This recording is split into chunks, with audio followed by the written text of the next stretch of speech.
Hey, it's Risa G coming in from her cluttered kitchen with the essential Thanksgiving tools. You can't do Thanksgiving without the bulb baster thing, or these. I still have no name for them.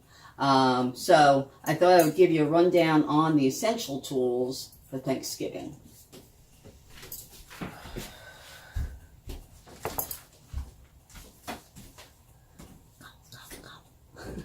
Obviously, the first thing you need is a heavy-duty stainless steel, preferably, roasting pan. And most of them these days come with a really good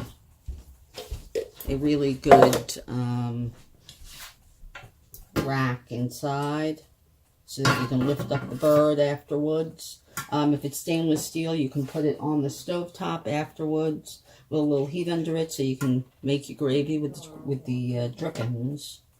And then, of course, you can let the bird rest in this with some foil over it for about 20 minutes or so, just so that when you cut into it, all the juices don't go flying, and also for carryover cooking time. Okay, all right.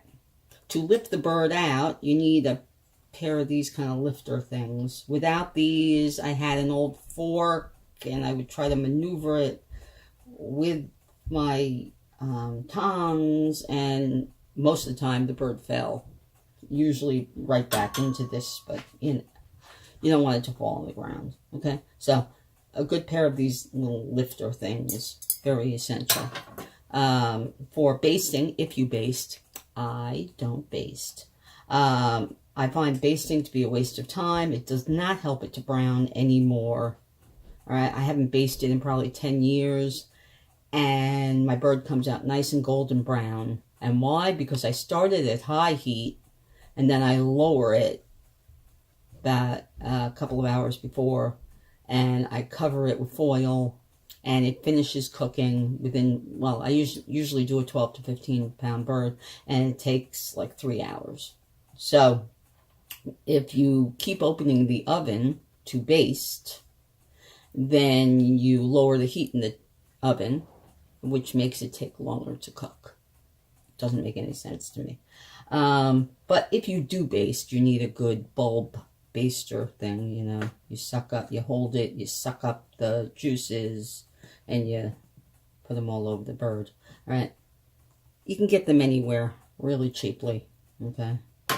Also, of course, you have to sharpen your knives before. This is for honing your knife.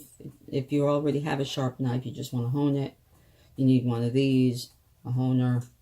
And for non-lumpy gravy, if you're going to be doing it right then, okay, but in general, you need a fat separator. All right, you carefully pour your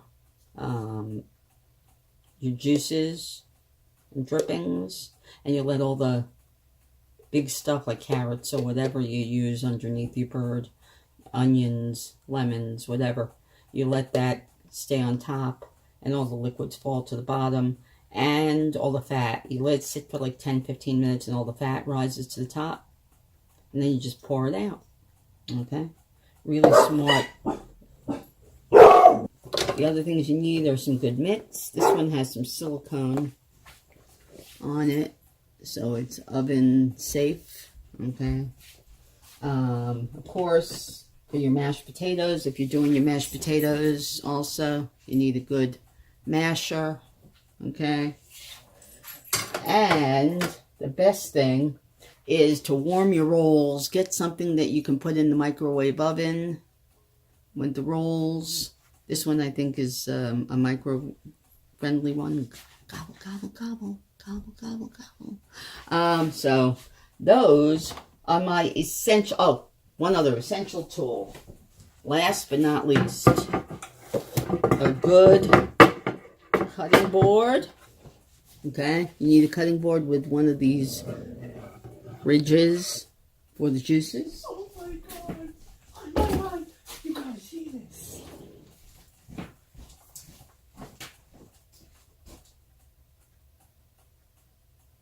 They're sitting together, so.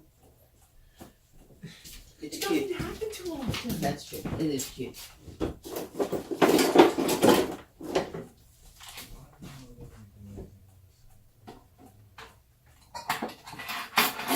Okay. Last but not least, you need a good cutting board. Make sure it's all clean. It's a wooden one with one of these around the edges to catch all the juices. All right. Make sure it's all clean, that you've gone over it with your wood oil and cleaned it up good. All right. And then, and of course, if you can, an electric carving knife. And, or if you don't have an electric carving knife, that you just have a really sharp slicing knife. Yeah.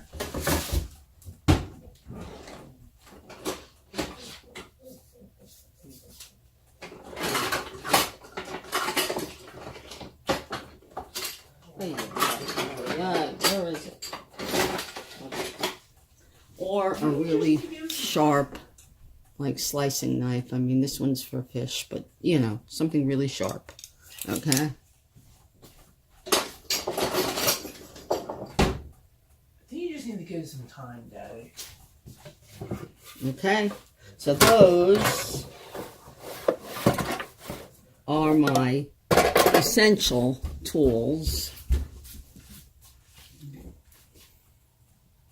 Okay, so those are my essential tools for a successful Thanksgiving meal. Obviously, you need, you know, spatulas and, you know, the usual stuff. And bring out your beautiful china and really show off your meal for your family and friends. Okay? So I hope this helped get you ready for Thanksgiving. And please like, subscribe, press that little bell, and come back again to Risa's Cluttered Kitchen for more recipes and fun. Bye.